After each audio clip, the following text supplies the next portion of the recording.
নমস্কার বন্ধুরা, গল্পের চিলেকোঠা পরিবারে আপনাদের সকলকে স্বাগত জানাই। আমি সায়নী। আজ আমাদের নিবেদন বিখ্যাত সাহিত্যিক শ্রী রমাপদ চৌধুরী রচিত গল্প অটোগ্রাফ। গল্পটি কেমন লাগলো কমেন্টে জানাবেন। যদি ভালো লাগে লাইক করবেন, আর চ্যানেলটিতে যদি নতুন হয়ে থাকেন সাবস্ক্রাইব করবেন। তবে চলুন আর দেরি করব না, শুরু করি আজকের গল্প শ্রী রমাপদ চৌধুরী রচিত অটোগ্রাফ। আমার একটা অটোগ্রাফের খাতা ছিল। বাবা ওটা দিদিকেই কিনে দিয়েছিল। তখন দিদি আমাকে খাতাটা ছুঁতেই দিত না। বিয়ের পর দিদি যখন শ্বশুরবাড়ি চলে যাচ্ছে, ওর দেরাজের কাগজপত্র ঘাঁটতে ঘাঁটতে অটোগ্রাফের খাতাটা বেরিয়ে এলো। আমি ঠাট্টা করে বললাম, কিরে দিদি, তোর মহামূল্য সম্পত্তিটা নিয়ে যাবি না? দিদি তখন শাড়ি গহনা গোছগাছ করতেই ব্যস্ত। তবু আমার কথা শুনে তাকালো, উঠে এসে খাতাটা হাতে নিল। তারপর মলাটের ওপর মায়ার মতো করে হাত বুলিয়ে কয়েকটা পাতা উল্টে উল্টে দেখে বলল, মলি, এটা আমি তোকেই দিলাম। খাতাটার অনেকগুলো পাতা তখনও সাদা। ওটা পেয়ে আমার খুব আনন্দ হয়েছিল। আমি তখন ক্লাস 10-এ পড়ি। বাবাকে বললে হয়তো ওর চেয়ে আরও ভালো একটা অটোগ্রাফ খাতা আমাকে কিনেও দিত। কিন্তু প্রথম দিকের এসব লোকের সই কি আমি জোগাড় করতে পারতাম? দিদি আমার মতো এতটা লাজুক ছিল না। অনেক জায়গায় যেত। মিটিং কিংবা খেলার মাঠে দিব্যি এগিয়ে গিয়ে অটোগ্রাফ জোগাড় করে আনত। আমিও সব একটুও পারতাম না। প্রথম দিন পাতা উল্টে উল্টে শেষ অটোগ্রাফটাই এসে চোখ আটকে গিয়েছিল। 2 লাইনের একটি কবিতা। ওর কবিতার সঙ্গে আমার সেই প্রথম পরিচয়। কবিতা না ছড়া আমি অত শত তখন বুঝতাম না, কিন্তু ও 2 লাইন পড়েই মনে হয়েছিল ওর ফাঁকে ফাঁকে যেন কয়েকটা লাইন লুকিয়ে আছে। প্রথমবার পড়ে আমার খুব মজা লেগেছিল, হেসেও ফেলেছিলাম। আর চোখে একবার বোধহয় দিদির মুখের দিকেও তাকিয়েছিলাম। দিদি চলে যাওয়ার পর আমার ভীষণ ফাঁকা ফাঁকা লাগত। বাবা মাও কেমন যেন চুপচাপ হয়ে গিয়েছিল। কথা বলতো কম, আর যেটুকু বা বলতো শুধু দিদি সম্পর্কে। বাবা একদিন মাকে বলেছিল, মলিটা একদম মনমরা হয়ে গেছে। শুনতে পেয়ে আমার কষ্ট হয়েছিল, চোখ দিয়ে জল এসেছিল। সত্যি, দিদি চলে যাওয়ায় আমার একটুও ভালো লাগতো না। আমরা 2 বোনে কত আনন্দেই না ছিলাম। দিদির কথা ভাবতে গেলেই ওই অটোগ্রাফ খাতাটার কথা আমার মনে পড়ে যেত। আর খাতাটার কথা মনে পড়লে সেই 2 লাইন কবিতার কথাও। আমার হঠাৎ একদিন মনে হয়েছিল, আচ্ছা, ওই কবিতার পর দিদি আর কোনো অটোগ্রাফ জোগাড় করেনি কেন? ওর অটোগ্রাফের নেশা কেটে গেল কেন? এখন তো খাতাটা আমিও হারিয়ে ফেলেছি। পরপর বেশ কয়েকটি সইটই জোগাড় করবার পর আমারও নেশাটা হঠাৎ কেটে গিয়েছিল। তা হোক, সেই 2 লাইন কবিতা আমি এখনো মনে রেখেছি। অথচ আমার তো তা মনে রাখার কথা নয়। যদি সত্যি সত্যি ও 2 লাইনের ফাঁকে আরও কয়েক লাইন থেকে থাকে, তাহলে দিদিরই তো তা মনে রাখার কথা। দিদি একবার দিন 15-র জন্যে দুর্গাপুর থেকে এসে আমাদের কাছে ছিল। সে সময় ওর মুখে সর্বদাই তোর সুশান্তদা, তোর সুশান্তদা এসবই বলতে থাকত। আমি কিন্তু দিদির মুখের দিকে তাকিয়ে কি যেন খুঁজে বের করতে চাইতাম। আচ্ছা, দিদি কিভাবে ওর কাছে অটোগ্রাফ নিতে গিয়েছিল? একা, না আরও কেউ ছিল? দিদি কি এসে অটোগ্রাফটা বাবাকে দেখিয়েছিল, মাকে? কই, আমার কাছে তো গল্প করে একদিনও বলেনি। দিদি বসে বসে সেদিন সুশান্তদাকে চিঠি লিখছিল। আমি ইচ্ছে করে কাছে গিয়ে দাঁড়াতেই দিদি হেসে আমাকে ঠেলে সরিয়ে দিল। আমি বললাম, তোর বরের চিঠি দেখতে আমার বয়ে গেছে, দেখছিলাম কোন রঙের কালিতে লিখছিস। বলেই আমি টেনে টেনে আবৃত্তি করেছিলাম, রঙিন কালির কলম এনো, এই কালি তো ফিকে, এই কালিতে সুখ নেই গো মনের কথা লিখে। তাকিয়ে দেখলাম দিদির মুখে কোনো ভাবান্তরই হল না। ও তখন মন দিয়ে চিঠিই লিখছে। আমাকে কেউ যদি এমন একটা অটোগ্রাফ দিত তাহলে আমি নিশ্চয়ই খুব লজ্জা পেতাম। অথচ কেন জানি না আমার কেমন ভাবতে ভালো লাগতো ওই দুটি লাইন যেন আমাকে উদ্দেশ্য করেই লেখা।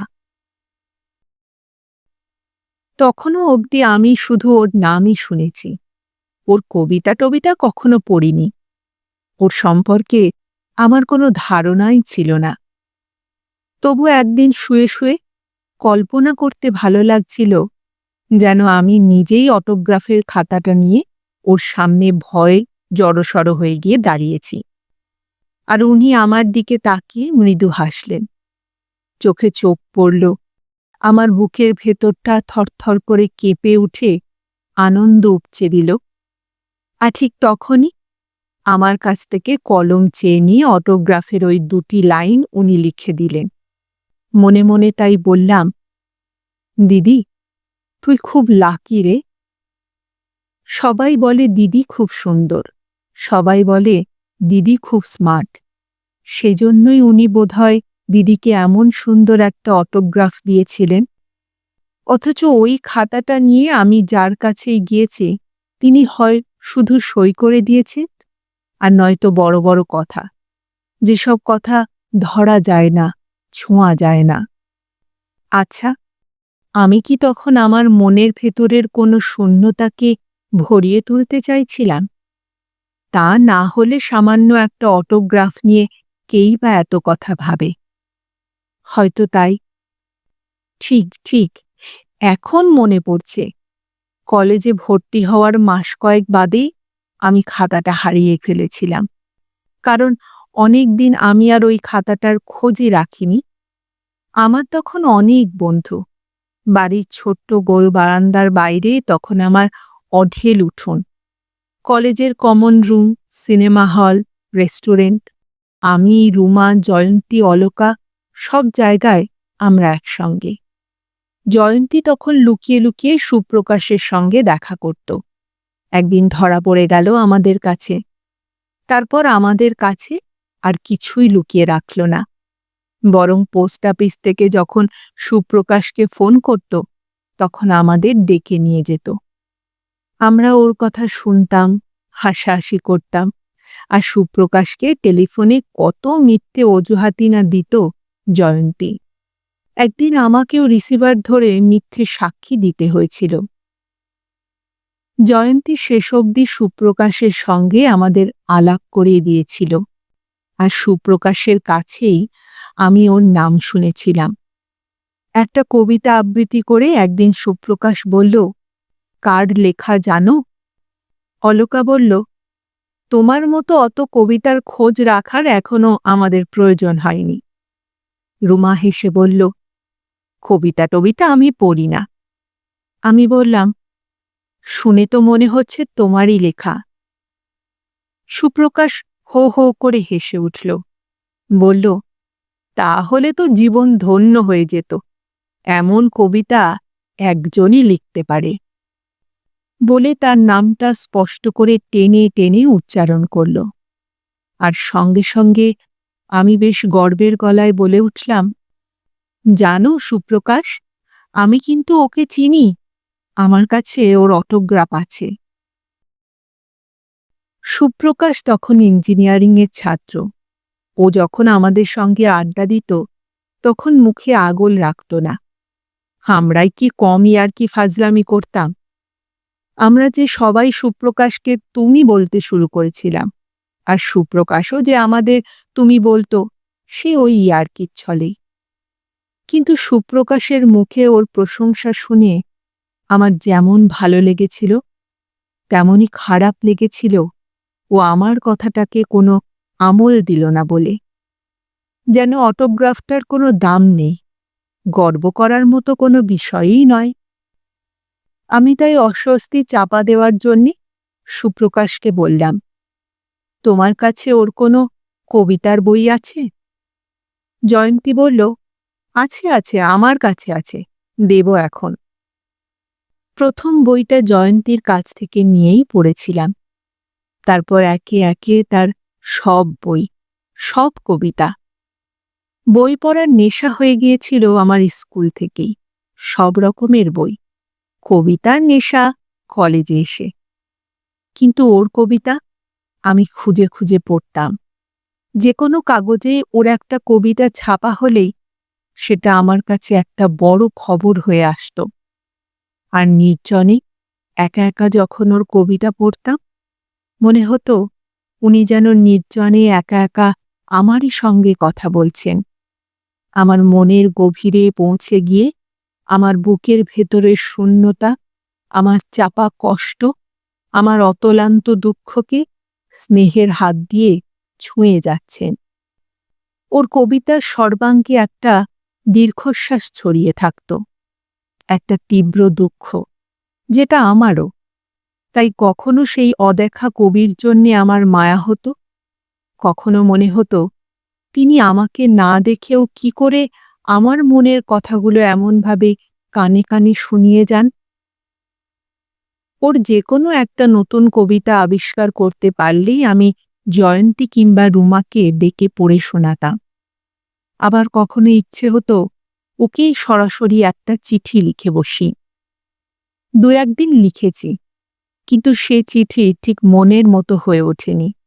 ভয় হয়েছে এই চিঠি পড়ে তিনি হয়তো হাসবেন, হয়তো ছিঁড়ে ফেলবেন।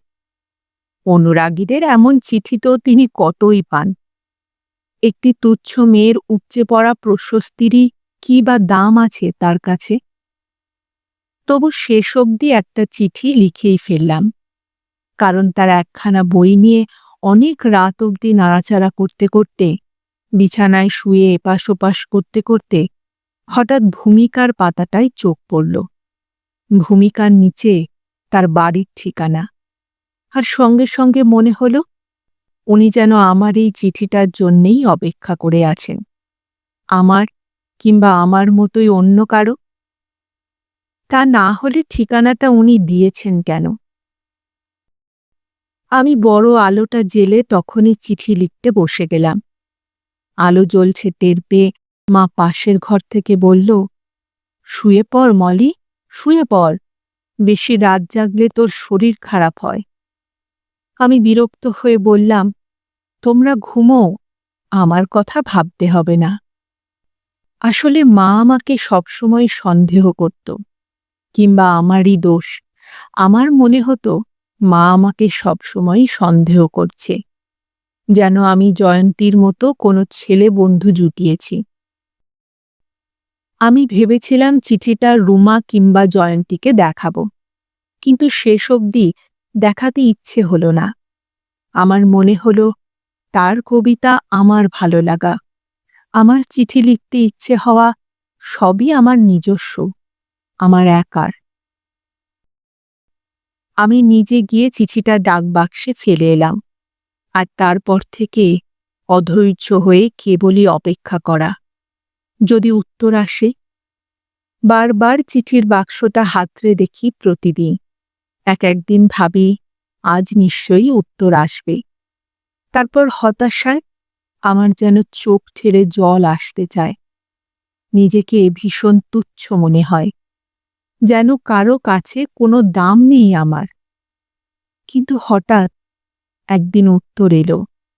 সে কি আনন্দ আমার! সেই দ্বিতীয়বার ওর হাতের লেখা দেখলাম। কি সুন্দর হাতের লেখা, আর কি আন্তরিক সরল ভাষায় উত্তর দিয়েছেন।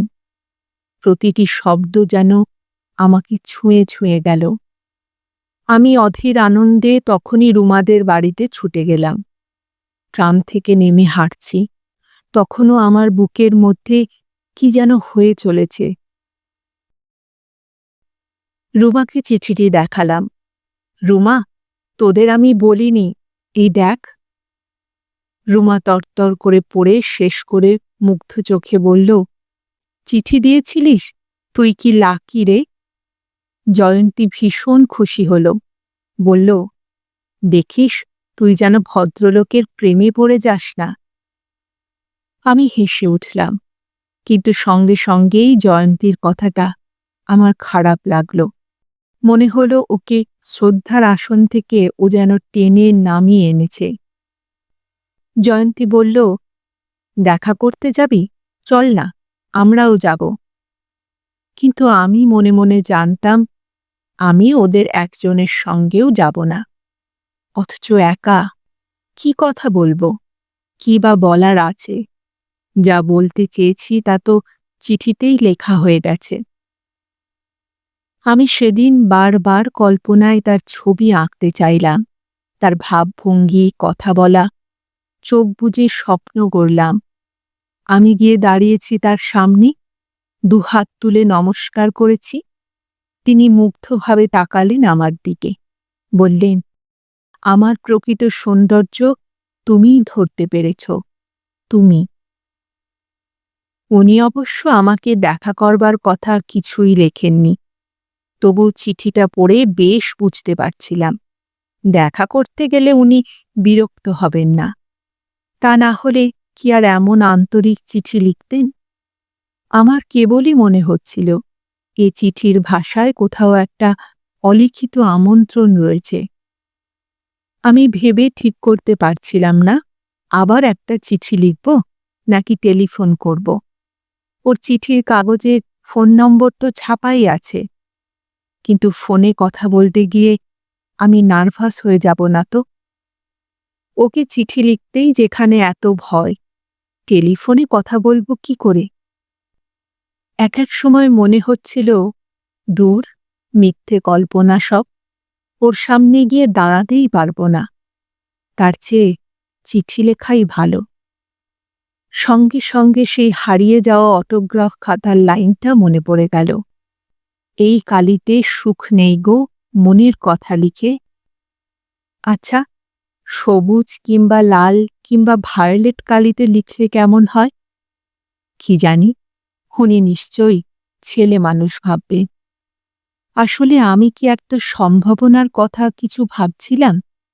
কিন্তু কি সে সম্ভাবনা? কিসের এত ভয়? আমি তো তার কাছে কিছুরই প্রার্থী নই।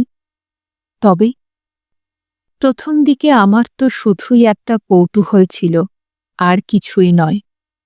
ক্রমে ক্রমে সেটা কিভাবে জানি না কৃতজ্ঞতা হয়ে গিয়েছিল, কিংবা তার চেয়েও বেশি। তাকে আমি মনে মনে একান্ত আপন করে তুলেছিলাম। যখনই রুমা কিংবা জয়ন্তীদের সঙ্গে গল্প করতাম, কোনো কিছু নিয়ে আলোচনা করতাম, ওর কথা কোনো না কোনোভাবেই এসে যেত। সেদিন মাসিমার বাড়ি গিয়েছি, দুপুরে ওখানেই খাওয়া দাওয়া করে বিকেলে ফিরব। মাসিমা নিচের তলায় কি যেন কাজে ব্যস্ত। টেবিলের ওপর রাখা টেলিফোনের দিকে চোখ যেতেই আমার ভীষণ লোভ হল। আমি দুবার রিসিভারের ওপর হাত রাখলাম, দুবারই হাত সরিয়ে নিলাম। আসলে আমি বোধহয় একটু নার্ভাস হয়ে পড়েছিলাম। অথচ রুমা, জয়ন্তী ওরা একটুও নার্ভাস হয় না।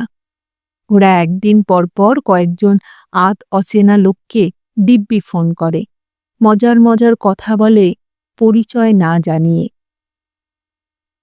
রিসিভারে অকারণেই হাত রেখেছিলাম, ফোন নম্বরটা তখন আর মনে নেই। তাই ফোন গাইডটা খুলে বসলাম, ওর নাম খুঁজে বের করলাম, ডায়াল করে বসলাম। হঠাৎ আর যখন রিং হচ্ছে, তখন আমার বুকের ভেতরটা থরথর করে কাঁপছে, উত্তেজনায়, ভয়ে। রিসিভার তুলে মেয়েলি গলায় কি যেন হ্যালো বলল। আমি ভেবেছিলাম রিসিভার উনিই তুলবেন। কেন ভেবেছিলাম তাও জানি না যদিও। তাই হঠাৎ মেয়েলি গলা শুনে কি বলবো ঠিক করতে পারলাম না। কয়েক সেকেন্ড আমি চুপ করে রইলাম। তারপর অনেক সাহস সঞ্চয় করে জিজ্ঞেস করলাম, উনি আছেন কিনা। প্রশ্ন এলো আবার, তুমি কে বলছো? এবার সঙ্গে সঙ্গে উত্তরও, দাঁড়াও, দিচ্ছি। আমি কিছু উত্তর দিয়েছিলাম কিনা মনে পড়ছে না, কিন্তু ততক্ষণে উনি এসে ফোন ধরেছেন। কি সহজভাবে উনি কথা বললেন, আমার সব ভয় কেটে গেল। আমি অনেকক্ষণ ধরেই ওর সঙ্গে কথা বললাম। তারপর বললাম, একদিন দেখা করতে যাব, বিরক্ত হবেন না তো? উনি বললেন, বিরক্ত হব কেন, এসো, একদিন এসো। রিসিভার নামিয়ে রাখার সঙ্গে সঙ্গে আমার সমস্ত মন এক আকাশ নানা রঙের বেলুন হয়ে উঠতে লাগল। সেদিন আমার খুব সাজতে ইচ্ছে হচ্ছিল, আবার ক্ষণে ক্ষণে কেমন নার্ভাস হয়ে পড়ছিলাম। একবার ভাবলাম সাজগোজ করে নিজেকে সুন্দর করে নিয়ে গিয়ে দাঁড়াবো। একবার ভাবলাম উনি তো মানুষের ভিতর অবধি দেখতে পান, বাইরের চেহারার কোনো দামই তো নেই ওর কাছে। আমি ভেবে নিয়েছিলাম উনি যা কিছু জানতে চাইবেন কিছুই লুকোবো না। উনি তো আমার সবচেয়ে আপন, ওর কাছে সব বলা যায়। রুমা জয়ন্তীদের কাছে যা বলা যায় না, দীপঙ্করকেও যা বলতে পারিনি, সব সব। দীপঙ্কর সেই ছোট্ট বয়সে, আমার 17 বছর বয়সে যে শূন্যতা দিয়ে গিয়েছিল, ওর কবিতার সঙ্গী হতে না পারলে আর কি নিয়েই বা আমি বাঁচতাম। ওর বাড়িটা যত কাছে এগিয়ে আসছিল ততই আমার পায়ে পা জড়িয়ে যাচ্ছিল। আমার কেবলই মনে হচ্ছিল ফিরে যাই, ফিরে যাই, অথচ অদ্ভুত একটা আকর্ষণ আমাকে টেনে নিয়ে যাচ্ছিল। তিনি যা কিছু জানতে চাইবেন, আমার যা কিছু গোপন, জীবনের ঢাকনা খুলে দিয়ে সব প্রকাশ না করে দিয়ে যেন শান্তি নেই। ওর জন্যে যখন অপেক্ষা করছি তখনও কি উত্তেজনা। একটু পরেই যিনি এলেন তাকে বললাম ওর সঙ্গে দেখা করতে চাই। উনি বললেন, আমি? বসো বসো।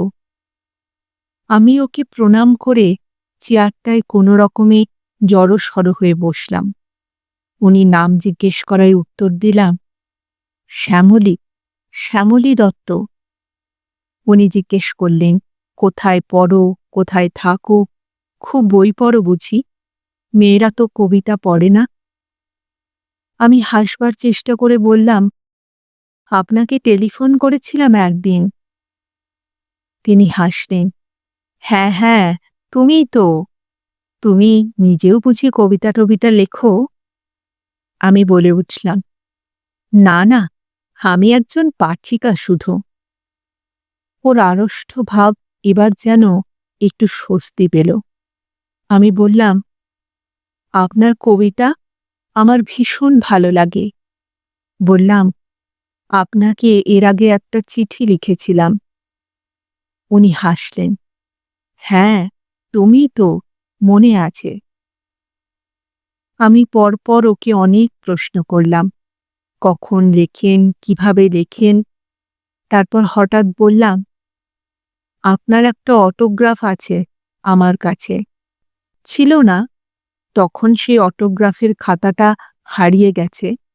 তবুও বললাম, অটোগ্রাফের লাইন দুটো তো আমার মুখস্থ হয়ে গিয়েছিল। আমি আবৃত্তি করে শোনালাম, বললাম, আপনার লেখা। উনি মৃদু হেসে ভাববার চেষ্টা করলেন, বললেন, আমার? হবে হয়তো। ধরা পড়ে যাওয়ার ভয়ে নাকি মনে পড়িয়ে দেওয়ার জন্য জানি না, বললাম, আমার দিদিকে দিয়েছিলেন অটোগ্রাফ। এবারও উনি হাসলেন শুধু, কোনো প্রশ্ন করলেন না।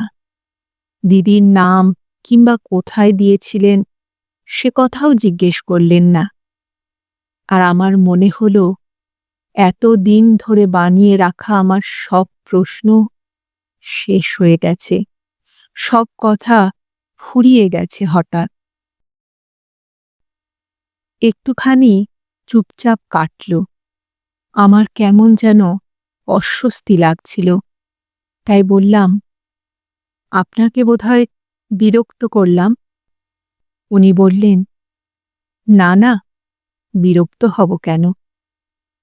ভদ্রতার মতো শোনালো কথাটা। আবার কিছুক্ষণ চুপচাপ। আমি হঠাৎ আবার বললাম, আচ্ছা, কখন লেখেন আপনি? উনি হাসলেন, জবাব দিলেন না। পরিবর্তে বললেন, বসো, তোমার জন্য একটু চা বলি। একটুক্ষণ পরেই চায়ের কাপ হাতে নিয়ে যিনি ঢুকলেন, তিনি যে ওর স্ত্রী বুঝতে অসুবিধে হল না। তিনি মৃদু হাসলেন, দু একটি কথাও বললেন। তারপর উঠে পড়ে বললেন, তোমরা গল্প করো, আমার এখন অনেক কাজ। কিন্তু কি কথা বলবো? সব কথা যে তখন আমার ফুরিয়ে গেছে, সব প্রশ্ন যে তখন অবান্তর মনে হচ্ছে। উনি বললেন, তোমার নাম কি যেন বললে? শ্যামলী, না? আমি ছেলে মানুষের গলায় বললাম, হ্যাঁ, কিন্তু সবাই মলি বলে ডাকে। উনি শুধু মাথাটা দুবার দোলালেন, কোনো কথা বললেন না। আমি হঠাৎ উঠে পড়লাম অস্বস্তি কাটাবার জন্যে। বললাম, এবারে তাহলে যাই। উনিও উঠে দাঁড়ালেন, বললেন, আবার এসো। আমি জানতাম আর কোনোদিনই আমি আসব না। ওর কাছে আর কোনো দিনই আমি ফিরে আসতে পারব না। একটা অসীম শূন্যতার মধ্যে দিয়ে হেঁটে যেতে যেতে আমার চোখ ঠেলে জল আসবার উপক্রম হল। মনে হল আমার কি যেন হারিয়ে গেছে, এইমাত্র আমি হারিয়ে ফেলেছি। ট্রামের ঘণ্টিটা যেন দমকলের ঘণ্টি হয়ে বাজছে আমার চারপাশে। যাকে এতদিন আমার পাশে পাশে অনুভব করেছি, আপন মনে হয়েছে, আজ কাছে গিয়ে তাকে দূরের মানুষ করে দিলাম। তার সম্পর্কে আমার আর কোনো কৌতূহল নেই, কারণ আমার সম্পর্কে তার কোনো কৌতূহল নেই।